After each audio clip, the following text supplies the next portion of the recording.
warahmatullahi wabarakatuh. Perkenalkan, nama saya Sufi Kadir. Saya adalah salah satu mahasiswa dari Universitas Hairun Maluku Utara dari Fakultas Ekonomi dan Bisnis, program studi akuntansi. Nah, teman-teman, di sini saya akan menjelaskan apa yang dimaksud dengan etnografi.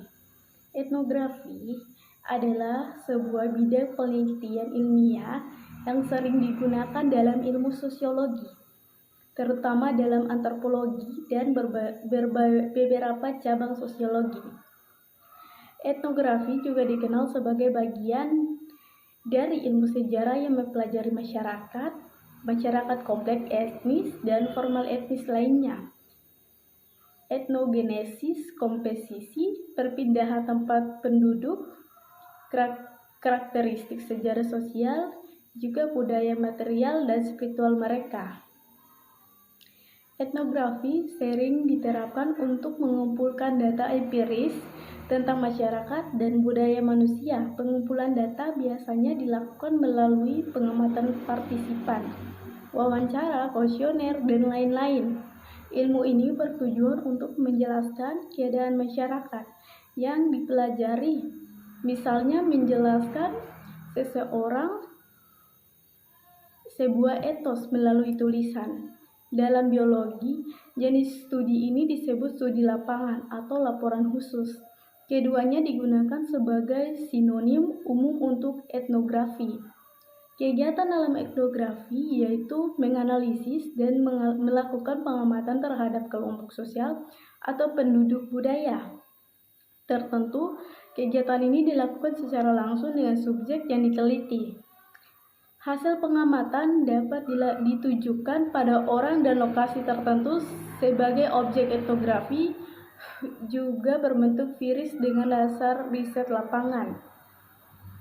Penggunaan metode induksi dalam observasi dan wawancara mendalam untuk mengidentifikasi praktik kehidupan manusia serta menangkap makna di balik perilaku interaksi sosial tersebut.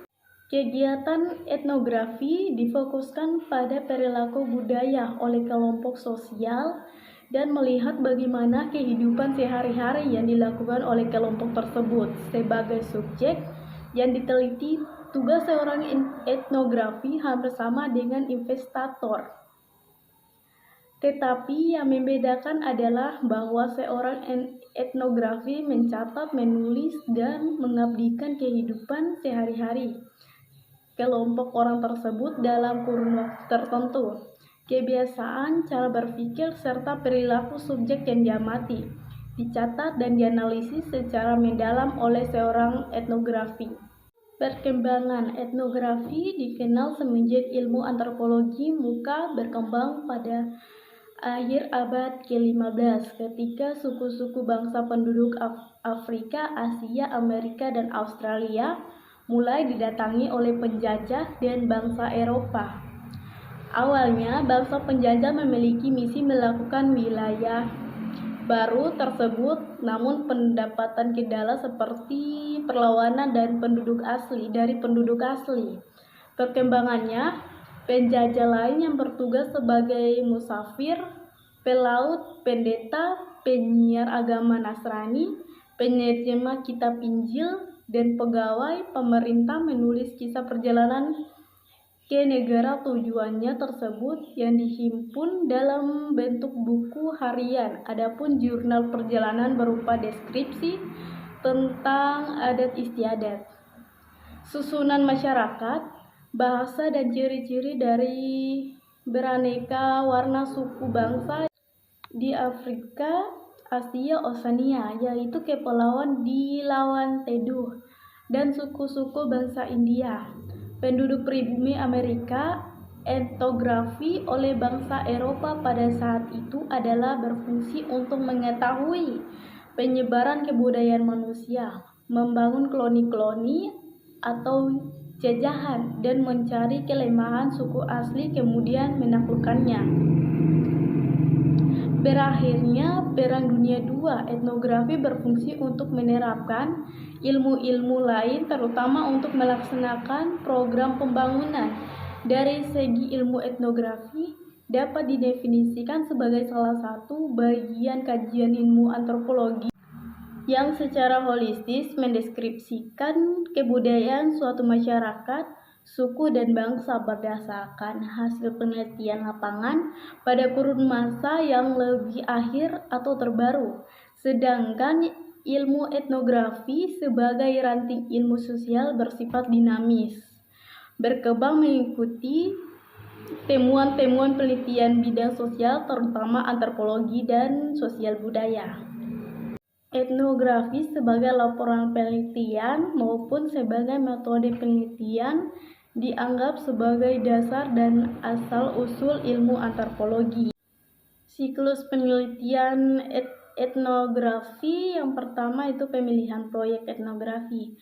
Langkah ini menjadi langkah utama untuk mengidentifikasi tujuan peneliti, desain yang akan digunakan, dan bagaimana tujuan itu dihubungkan dengan masalah penelitian. Hal tersebut akan menentukan proyek penelitian yang akan dilaksanakan, di mana merupakan desain etnografi, realis, studi kasus, dan ataupun kritis. Yang kedua ada pengajuan pertanyaan. Terdapat 3 unsur yang penting dalam mengajukan pertanyaan wawancara, yakni tujuan yang eksplisit, penjelasan, dan pertanyaan yang bersifat etnografis. Pada dasarnya, aktivitas wawancara ini sudah dilakukan sejak melakukan observasi. Penelitian berhak untuk mengajukan pertanyaan-pertanyaan yang lainnya yang menjadi fokus penelitian. Yang ketiga, pengumpulan data. Tugas penting dalam penelitian etnografi adalah melakukan pengumpulan dan pencatatan data. Pada dasarnya, pengumpulan data dilakukan dengan prosedur yang beragam, serta instansinya bervariasi sesuai dengan tipe bentuk penelitian etnografi yang dilaksanakan. Dan yang keempat ada perekaman data. Berbagai cara yang telah didapatkan hasil pengamatan dan wawancara, kemudian dilakukan perekaman atas data tersebut, di mana sesuai dengan jenis dan bentuknya. Perekaman data dapat dilakukan dengan bentuk catatan lapangan, foto, video, serta lainnya yang dapat membantu peneliti dalam menganalisisnya. Cukup sekian, itu saja pembahasan dari etnografi. Saya mohon maaf bila ada kesalahan dari kata-kata. Billahi taufiq wal hidayah. Wassalamualaikum warahmatullahi wabarakatuh.